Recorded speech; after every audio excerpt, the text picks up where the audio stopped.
बहुत सारे लोग कहते हैं कि महाराज जी, हम अक्सर अपने मृत परिजनों को सपने में देखते हैं।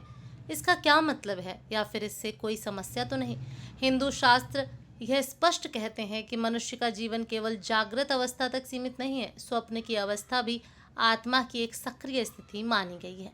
कभी कभी जीवन में ऐसा होता है कि जो लोग इस संसार से विदा हो चुके हैं वे हमारे सपनों में प्रकट हो जाते हैं। उनका चेहरा, उनकी आवाज़ और उनकी उपस्थिति मन पर गहरी छाप छोड़ जाती है।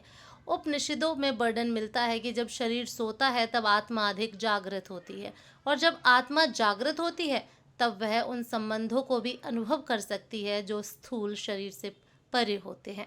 गरुड़ पुराण के अनुसार जो पितृलोक में स्थित आत्माएं कुछ विशेष परिस्थितियों में अपने वंशजों के स्वप्न में प्रकट हो सकती हैं। इसके पीछे शास्त्र 3 प्रमुख कारण बताते हैं। यदि सपने में आए परिजन शांत हो, मौन हो या स्नेह भाव से दिखाई दें तो इसे पितृ कृपा और आशीर्वाद का संकेत माना गया है।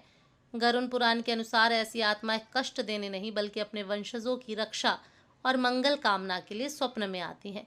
यदि मृत परिजन कुछ कहते हुए दिखाई दें या बार बार सपने में आए तो शास्त्र संकेत देते हैं कि उनके संबंधित कोई श्राद्ध, तर्पण या स्मरण अपूर्ण रह गया हो।